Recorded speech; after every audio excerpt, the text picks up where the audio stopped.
அந்த பெண் பாவப்பட்டவள். உண்மை சம்பவம். அவளது மன வாழ்க்கை அமைதியாக சென்று கொண்டிருந்தது. கணவரிடம் சொந்தமாக ஒரு லாரி இருந்தது. அதை அவரை ஓட்டி வருமானம் பார்த்து கொண்டிருந்தார்.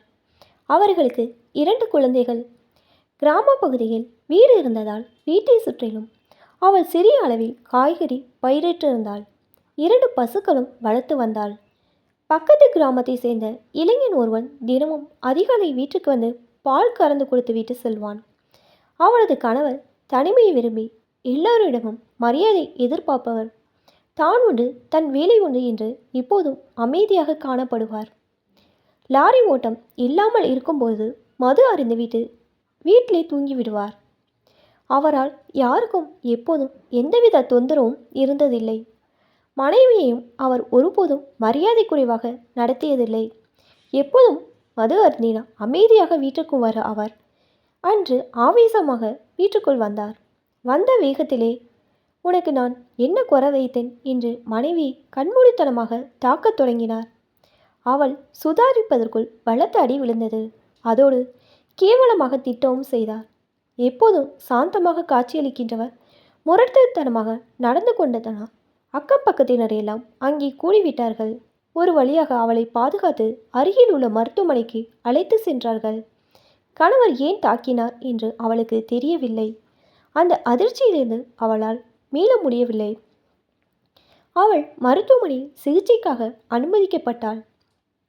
2-3 நாட்கள் தங்கியிருந்து சிகிச்சை பெறும்படி டாக்டர்கள் அறிவுறுத்தினார்கள். மறுநாள் படுகாயத்தோடு கணவரை தூக்கி வந்து அதே மருத்துவமனையில் சேர்த்தார்கள். கணவருக்கு தலையில் பலத்த காயமும் முதுகுத்தண்டில் பலமான அடியும் பட்டிருந்தது. அவர் திடீரென வீட்டின் பின்புறம் உள்ள கிணற்றை குதித்து தற்கொலைக்கு முயன்றிருக்கிறார். யாரோ பார்த்து படுகாயத்துடன் அவரது உயிரை காப்பாற்றியிருக்கிறார்கள். மனைவி அவர் ஏன் கண்மூடித்தனமாக தாக்கினார் என்பதற்கும் அவர் ஏன் தற்கொலைக்கு முயன்றார் என்பதற்கும் விடை இதுதான். அவர்களது வீட்டுக்கு பால் கறப்பதற்கு வந்த இளைஞருக்கும் பக்கத்து ஊரில் உள்ள லாரி டிரைவர் ஒருவரின் மனைவிக்கும் இரகசிய உறவு இருந்து வந்திருக்கிறது. அந்த லாரி டிரைவருக்கும் இவருக்கும் ஒரே பெயர். இவர் மது அருந்த சென்றிருந்த பாரில் 4-5 பேர் அமர்ந்து பேசிக்கொண்டிருந்திருக்கார்கள். அவர்கள் அந்த பெயரை குறிப்பிட்டு லாரி ஓட்டும் அவரது மனைவிக்கும் பால் கறக்கும் இளைஞருக்கும் மாதக்கணக்கில் இரகசிய தொடர்பு இருக்கிறது. அந்த அப்பாவி கணவருக்கு இதுவரை தெரியவில்லை என்று கண்டுபிடி பேசியிருக்கிறார்கள். பெயர் ஒரே மாதிரி இருந்ததாலும் அதே இளைஞனே தன் வீட்டுக்கு வந்து பால் கறப்பதாலும் தன் மனைவிக்கும் அவளுக்கும் தான் இரகசிய தொடர்பு இருக்கிறது என்ற தவறான முடிவுக்கு இவர் வந்து தனது மனைவியை கண்மூடித்தனமாக தாக்கியிருக்கிறார். மறுநாள் சம்பந்தப்பட்ட இளைஞனிடமே போய் விசாரித்திருக்கிறார். அவர் தனது உண்மையான காதலின் பெயரை சொன்னதும் தவறு செய்துவிட்டமே என நினைத்து குற்ற உணர்வில் தற்கொலை முயற்சியில் ஈடுபட்டிருக்கிறார்.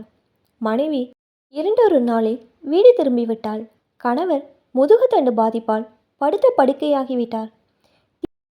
தீர விசாரிக்காமல் தவறான முடிவு எடுத்ததால் ஏற்பட்ட விபரீத விளைவுகளை பார்த்தீர்களா? இப்போ தான் என்னோட சேனல் ஃபஸ்ட் டைம் பார்க்குறீங்கன்னா சப்ஸ்கிரைப் பண்ணிக்கோங்க. பக்கத்தில் இருக்க பெல் ஐக்கனை ப்ரெஸ் பண்ணிக்கோங்க. அப்போ தான் நான் ஒவ்வொரு தடவை வீடியோ போடும்போதும் உங்களுக்கு நோட்டிஃபிகேஷன் வரும். தேங்க்ஸ் ஃபார் வாட்சிங்.